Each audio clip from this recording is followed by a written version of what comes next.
বাংলাদেশে 2024 সনে 39 বার ভূমিকম্প হয়েছে।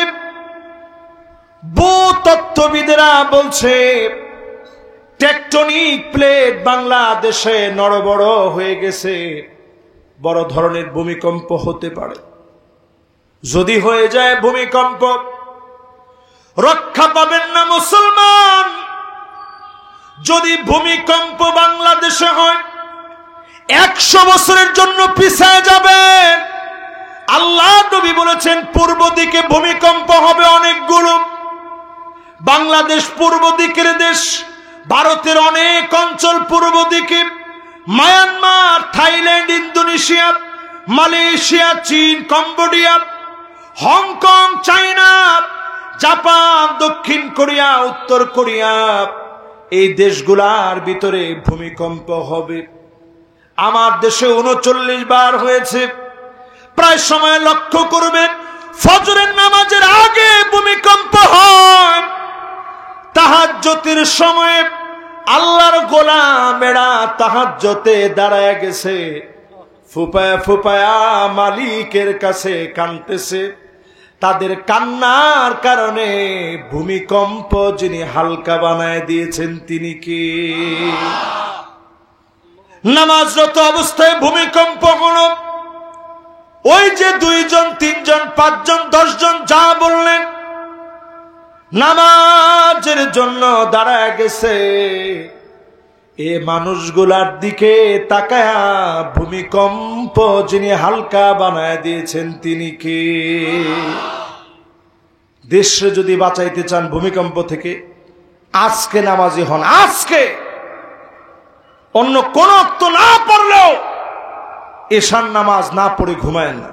এইবার মুসলমানের সন্তান হয়ে চিন্তা করেন, আল্লাহ পাক তাকাবে না, কথা বলবে না, দয়া দেখাবে না। যেই দিন সূর্য মাথার উপরে চলে আসবে, মগজটা টকবক টকবক করে গলতে থাকবে, নাকের ছিদ্র দিয়ে মগজ পড়তে থাকবে, কানের ছিদ্র দিয়ে মগজগুলা বের হয়ে যাবে, নারী বড়িগুলো বিগলিত হয়ে পিছনের রাস্তা দিয়ে বের হয়ে যাবে। সেই দিন আল্লাহ পাক তাকাবে না, কথা বলবে না, দয়া দেখাবে না। আর কিছু কিছু মানুষকে সেদিন আল্লাহ ডাক দিয়ে বলবে, কোথায় তোমরা যারা আমার জন্য একে অপরকে ভালোবেসেছিলে? এমন অসংখ্য গোলাম দিন কায়েমের তরে ঘুম বাদ দিয়ে একসঙ্গে সব বেদারি করেছে, রাতটাকে কাটিয়ে দিয়েছে তাহাজ্জুদ পড়ে পড়ে একসঙ্গে, বন্ধু বান্ধবের আড্ডা দিতে গিয়ে ইসলামী বই পুস্তক নিয়ে কথা বলেছে, ফাহিশা কথা বলে নাই, কোন কনসার্টে যায় নাই, এমনকি জোর নেশায় গিয়ে বসে নাই। ফ্রি ফায়ার আর পাবজি ওই মানুষকে আসক্ত করতে পারে নাই।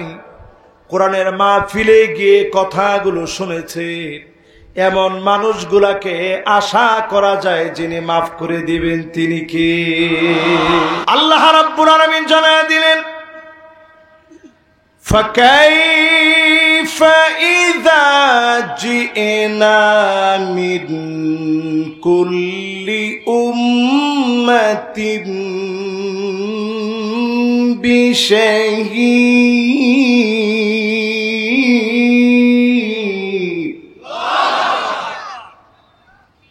وَجِئْنَا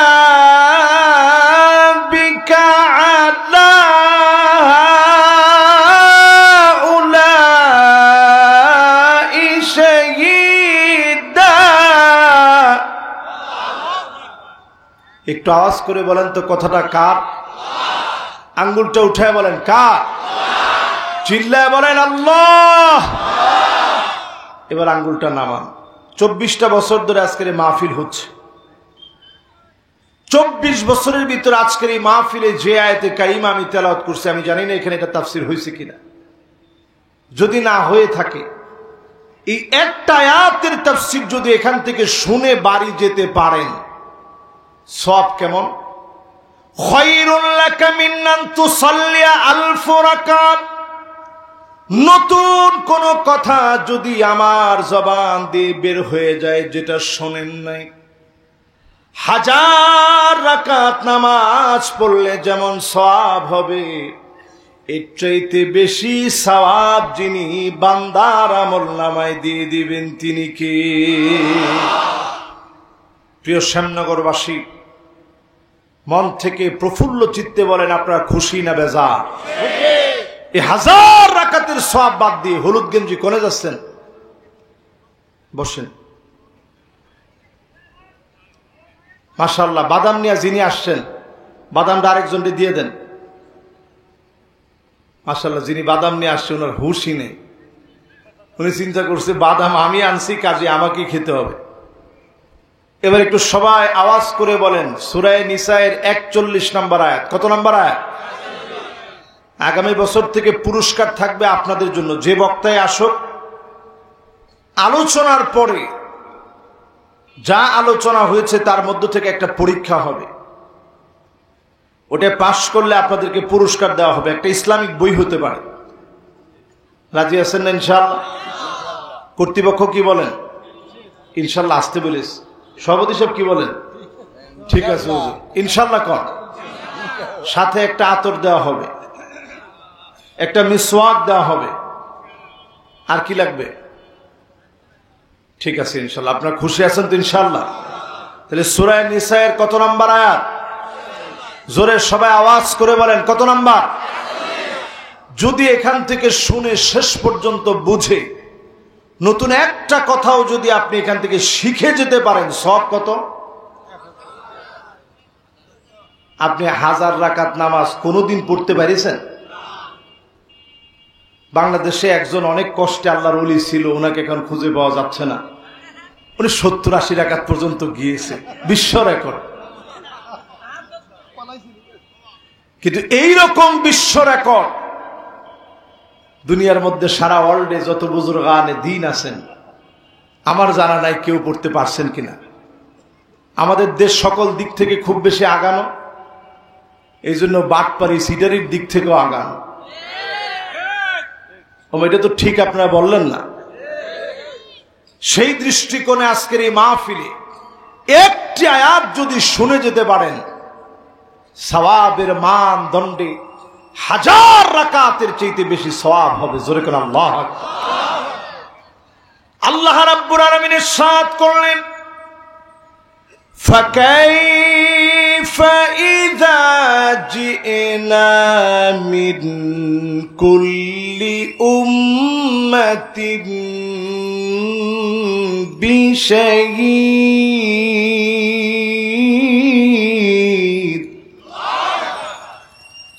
وجئنا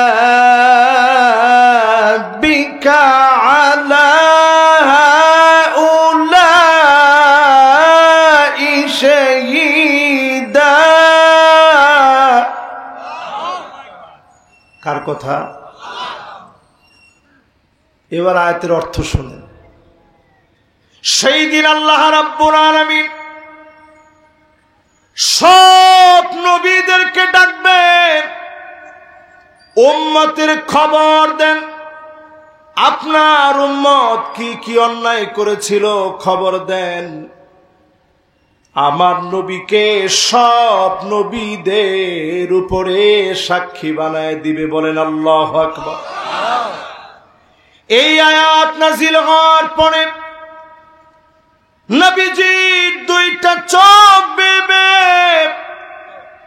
মুবারক গাল বে, দাড়িগুলা বেবে টপ টপ করে চোখের পানিগুলা পড়ছে। আল্লাহর নবীর বড় মনে পড়ে গেছে, আমার উম্মত গুলা না জানি কেমন হবে। জীবনে কোনদিন নবীজি দেখে নাই, না দেখে বারবার আমার আপনার জন্য আল্লাহর কাছে নবী কেঁদেছে। বলেন আল্লাহু আকবার। সিজদার ভিতরে নবীজি চলে যেতেন, ছোট্ট একটা ঘরের ভিতরে সেজদা দিতে গিয়ে তাহাজ্জুদের নামাজের সময় সিজদা দিতে গিয়ে কান্না শুরু করতেন। নবীজির কান্নার আওয়াজ এমন হতো, আজিজুন কাজিজিল মিরজাল, ফুটন্ত পানি গরম করলে টকবক টকবক করে যেমন করে আওয়াজ হয়, নবীজির ভিতর থেকে টকবক টকবক করে কান্নার আওয়াজ হতো। আল্লাহর নবীর স্ত্রী আম্মা জান আয়েশা বলেন, কান্নার কারণে আমার ঘুম ভেঙে যেত। আমি আমার কানটাকে নবীজির জবানের সামনে নিয়ে যেতাম। কোন কারণে নবী এত কাঁদে? খুদায় কি নবীর কষ্ট লাগতেছে? নবীজি কি মনের ভিতরে ব্যথা পেয়েছে? কেন নবী এত কাঁদে? আম্মা জান বলেন, যখন কান নিয়ে যেতাম শুনতাম অন্য কোনো কিছু বলে নবী কাঁদে না। নবী আল্লাহর কাছে কান্দে আর মালিকের কাছে বলে, আল্লাহুম্মা উম্মতি,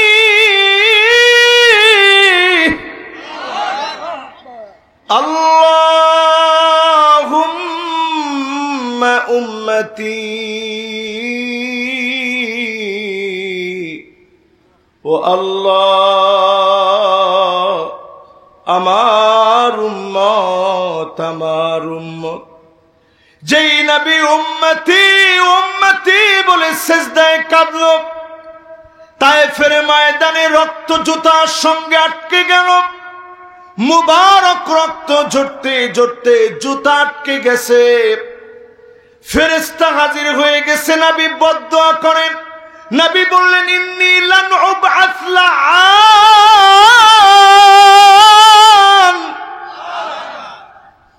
আমি নবী বদদুয়া দেওয়ার জন্য আসিনি,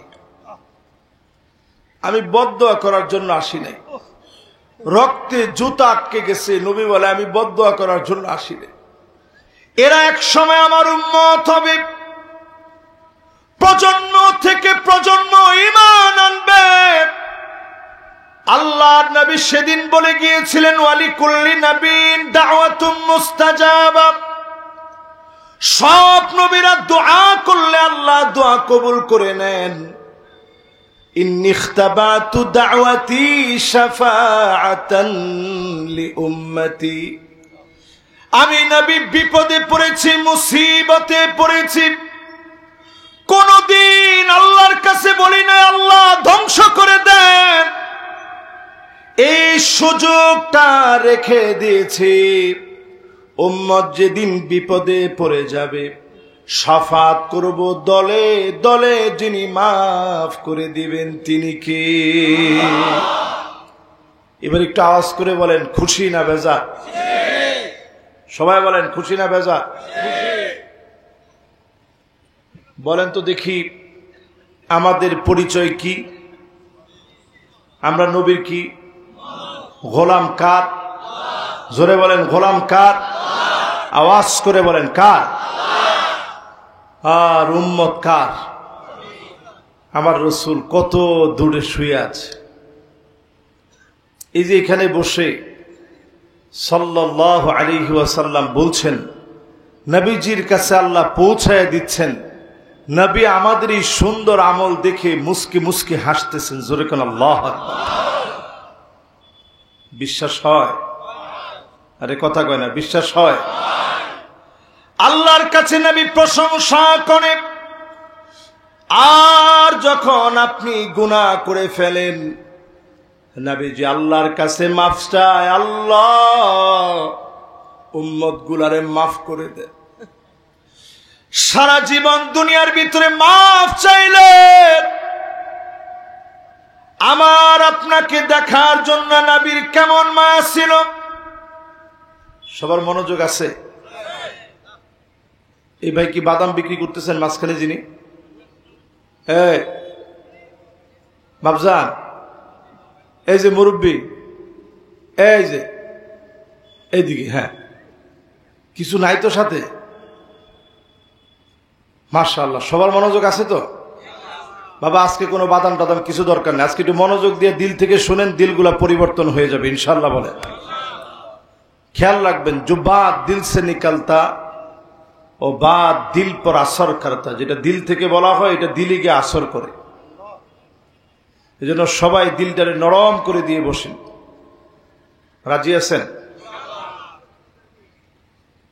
আগে একটু আপনাদেরকে বুঝাই নি উম্মত জিনিসটা কি, আর আমরা কই হাঁটতেছি সব আজকে একটু বুঝাই। কষ্ট হবে আপনাদের? একজন যুবক বাজান, এই যে নীলগেঞ্জি, ওরে আল্লাহ, আসেন, এই তো মাশাআল্লাহ বসছে। লিল্লাহে তাকবীর। আল্লাহ নবী আমার আপনার জন্য সিজদার মধ্যে কাঁদতেন।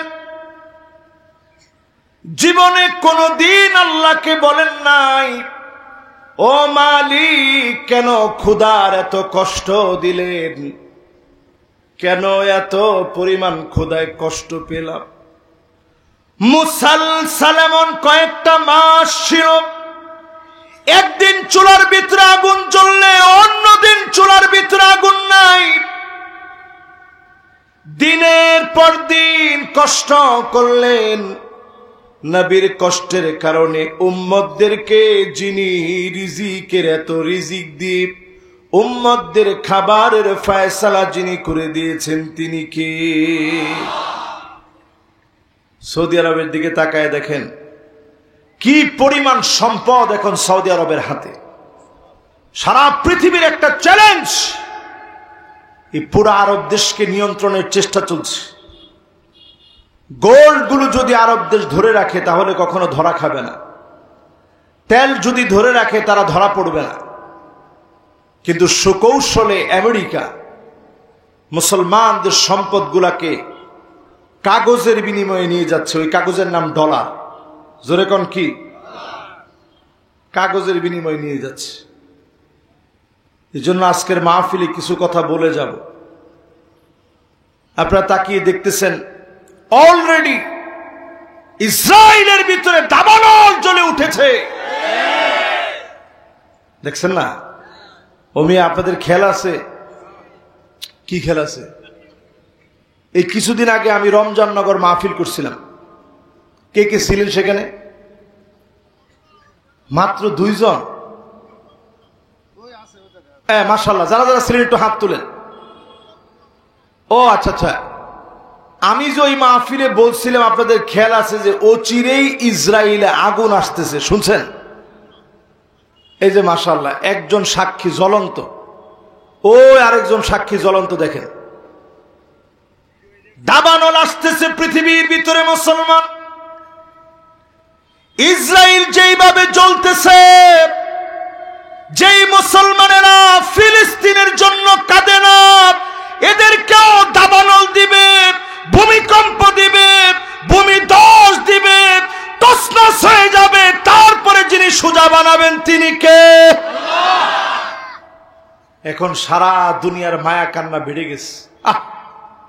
ইসরায়েল অলরেডি দাবানলে যেভাবে দাও দাও করে জ্বলছে, আধুনিক যন্ত্রপাতি দিয়ে আগুন নেবানো যাচ্ছে না, এটা প্রমাণ হয়ে গেছে। আল্লাহর আযাব এত ভয়াবহ, ওই আযাব যখন আসে অদৃশ্য আগুনে জ্বালা পুরো সরকার করে দেয়, বাধা দেওয়ার মতো কোনো শক্তি থাকে না। বাংলাদেশের দিকে তাকায় দেখেন, 5 তারিখের আগ পর্যন্ত বাংলাদেশে কথা বলার মতো কেউ ছিল আসলে? 3 তারিখও মিছিল হয়েছে, কবর দে রে কবর দে। এক দফারে কিসের কিসের কি কইলেন আপনি? কইছে এক দফারে কবর দে। চিন্তা করেন 5 তারিখে আল্লাহ যখন চেয়েছে কাদের কুদরত, এমন ভাবে একটা প্রেক্ষাপট সৃষ্টি হয়েছে মানুষ আসমানের দিকে তাকায়া এই কথা বলতে বাধ্য হয়েছে, আল্লাহু আকবার। এই মাহফিলের ভিতরে বসে হিসাব করেন মুসলমান, আপনি নবীর উম্মত, আল্লাহর নবী কেঁদে গেলেন আমাদের জন্য। একজন উম্মতে মুহাম্মাদির রক্ত এত দামি, কাবার দাম আল্লাহর কাছে যেমন, মুসলমানের রক্তের দাম কাবার চাইতে কোন অংশে কম নয়। এত দাম মুসলমানের রক্তের। আজকে আমার সেই ফিলিস্তিনে 40,000-এর উপরে শিশু বাচ্চা মা বাপ হারায় ফেলছে। 68,000 মুসলমান শহীদ হয়ে গেছে 1.5 বছরে। লাখের উপরে মুসলমান হাত হারিয়ে ফেলেছে, পা হারিয়ে পঙ্গু হয়ে গেছে, চোখ হারায় অন্ধ হয়ে গেছে। অনেকে জুলুম সইতে পারতেছে না, পেটগুলা পিঠের সঙ্গে লেগে গেছে। মুসলমানের ঘর বাড়ি গুলা সব তারা ঘুরায় দিয়েছে। তাদের ঘর বাড়ি দাও দাও করে যিনি আগুন দিয়ে জ্বালায় দিয়েছেন তিনি কে? ক্যালিফোর্নিয়া থেকে শুরু। তোমরা যারা নকশা করছো একটু চিন্তা করে দেখেন, আমেরিকাতে প্রথম দাবানল জুস, আমেরিকার দাবানল এখন ছড়ায় পড়েছে ইসরায়েলে, লাস ভেগাস, পাপের সব রাজ্যের ভিতরে আগুন ছড়ায় পড়তেছে। আপনি আমি নবীর উম্মত হয়ে যদি পাপ না ছাড়ি, অচিরেই বাংলাদেশের ভাগ্যা আকাশে ভূমিকম্প আসবে, এমন আঘাত হানবে 100 বছরের জন্য দেশ পিছায়া যাবে। এবার ঠিক তো বলছেন। এবার কয়টা প্রেক্ষাপট শোনেন, কষ্ট হবে আপনাদের? মনে হচ্ছে কষ্ট হবে, থাকতে পারবেন না মনে হয়। না না, থাকতে পারবেন না। পারবেন? সুবহানাল্লাহ, মাশাআল্লাহ। দেখছেন, এর নাম মহাব্বত। এর নাম কি? এটা যে কত দামি জিনিস, এটা টাকা দিয়ে হয় না। এটা কত দামি, কিয়ামতের দিন আল্লাহ নিজে একটা ডাক দিবেন, যেদিন ডাক দেওয়ার কেউ নাই, আল্লাহ নিজে একটা ডাক দিবেন। কি বলে? আইনাল মুতাহাব্বুনা বিজালালি, আমার মহব্বতে একজন আরেকজনকে ভালোবেসে ফেলেছিলি, এমন কারা আছিস? আজকে কোনো ছায়া নাই, আমি আল্লাহ তোদেরকে ছায়া দিয়ে দিব।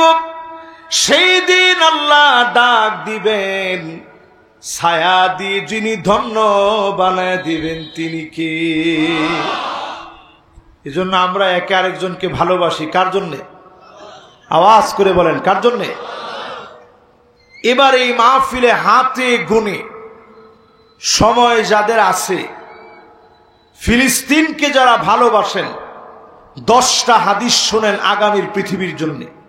নবীর উম্মতদের কি দিন আসতেছে, বিজয় কেমনে আসবে, 10টা হাদিস আজকে শোনাবো। যে নবীর সত্যিকারের উম্মত হওয়ার চিন্তায় আছেন, সে ইস্তেঞ্জা করতে গেলেও দৌড়ায় চলে আসবেন। মাশাআল্লাহ, না ও যাচ্ছে, ও আবার চলে আসবে। এবার আপনারা একটা একটা করে কয়টা হাদিস শুনবেন? আওয়াজ করে বলেন। 1 নম্বরে মুসলমান, আকরু দারিল মুমিনিন, আগামীর পৃথিবী মুসলমানের নেতৃত্বের পৃথিবী হবে। ফিলিস্তিন হবে প্রাণ কেন্দ্র, সিরিয়া হবে প্রাণ কেন্দ্র, জর্ডান লেবানন হবে নেতৃত্বের জায়গা, ইহুদিদের কবর হবে ফিলিস্তিনের মাটিতে। এটা আজকে খাতা কলমে লিখে রাখতে পারেন।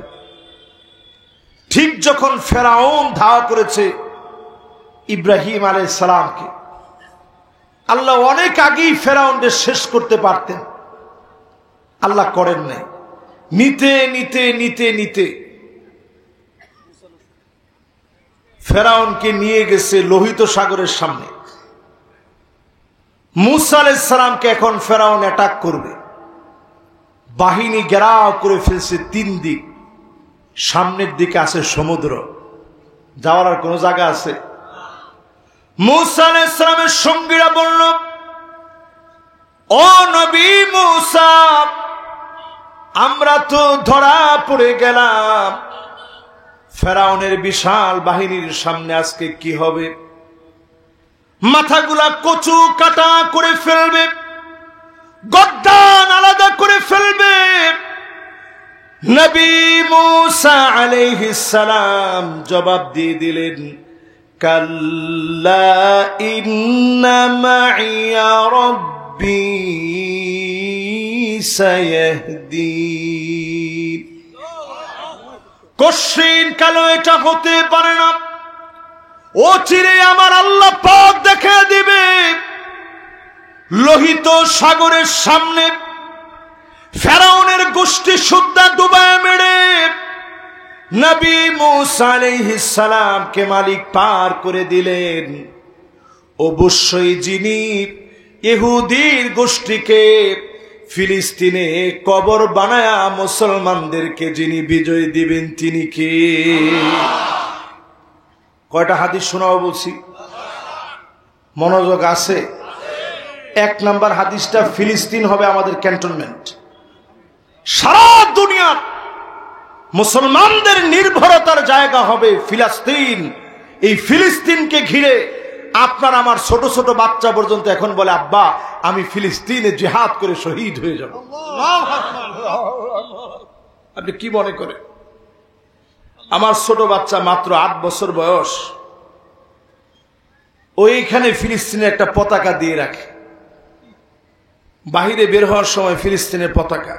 আমি বলি যে বাজান তুমি ফিলিস্তিনের কি বুঝো? বলে আব্বা এই ফিলিস্তিনের ছোট ছোট বাচ্চাদের রক্ত ঝরতেছে, আমি তাদের জন্য শহীদ হয়ে যেতে চাই।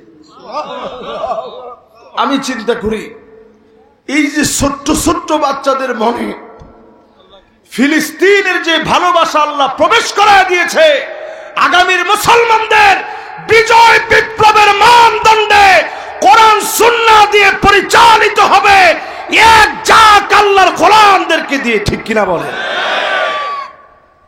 এরা কখনো বাতিলের কাছে মাথা নত করবে না। আপনি দেখবেন কামান আসতেছে, কামান। আমি যদি দেখতাম কামান, তাহলে তো দৌড় দিয়ে পালানোর কথা ছিল।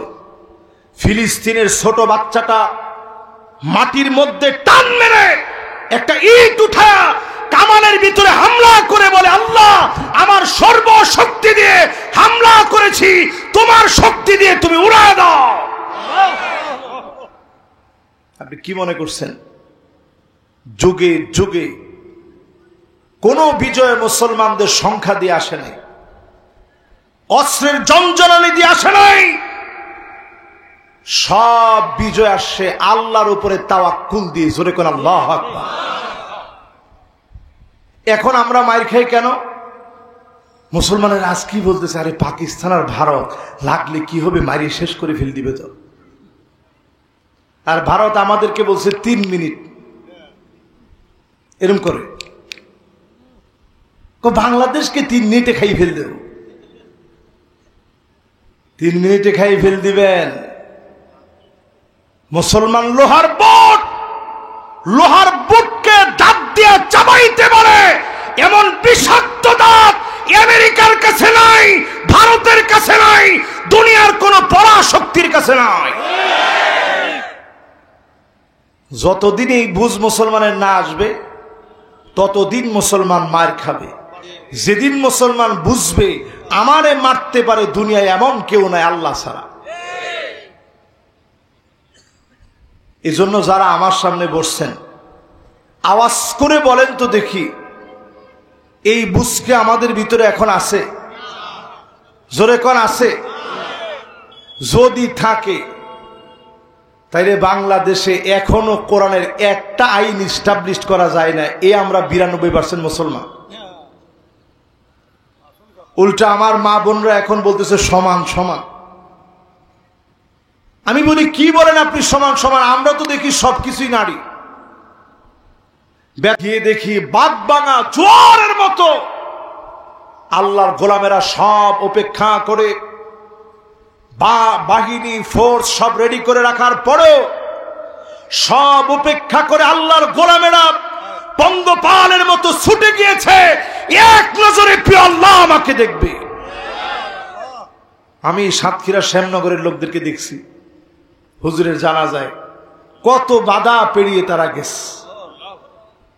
আমি জানাজার সামনের কাতারে, সেই মুহূর্তে বারবার বলা হচ্ছে তাড়াতাড়ি জানাজার নামাজ পড়েন, নাইলে গুলি চালানো হবে। কে কে গেছিলেন জানাজার নামাজে দেখি? না না, ভয়ের কিছু নাই তো। আচ্ছা, এখানে হয়তো অনেকে যেতে পারে না, অনেক বাধা হয়েছে, কেমনে যাবেন? আমরাই যে বাধার মধ্যে পড়ছি। শ্যামনগর থেকে 4-5 গাড়ি ভর্তি হয়ে গেছে, অনেকের সাথে আমার দেখা হয়েছে। কে গেছেন দেখি? মাশাআল্লাহ মাশাআল্লাহ, মাশাআল্লাহ, লিল্লাহে তাকবীর।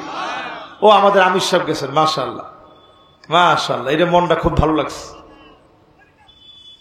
এই যে আমির সাহেব গেছেন, আমির সাহেবকে জিজ্ঞাসা করে দেখেন, তাদের এই বারবার হুমকি দেওয়ার কারণে জানাজার নামাজ পর্যন্ত শোনা হবে না।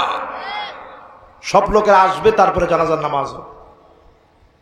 ঠিক কথা মাফিক গুলির সামনে মানুষ প্রস্তুত হয়ে গেছে, বুক পেতে প্রিয় আল্লামার জন্য আরেকটা বার গুলি খাবো, তারপরেও টাইমের আগে জানাজার নামাজ পড়তে দেব না। জোরে কোন আল্লাহু আকবার।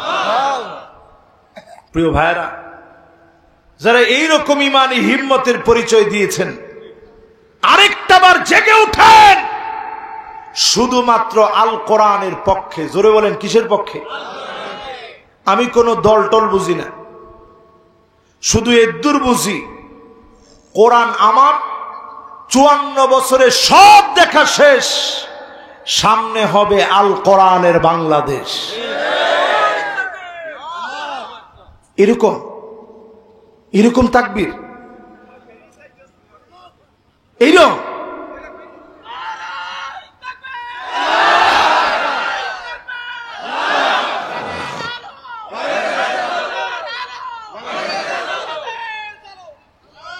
এরকম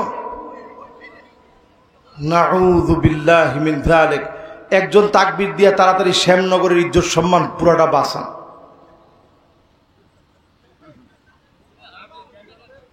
না না না, এই কামের মধ্যে তো যেতে পারবো না আমি। শ্যামনগরের জনগণ, আপনারা একজনে তাকবীর দেন তাড়াতাড়ি।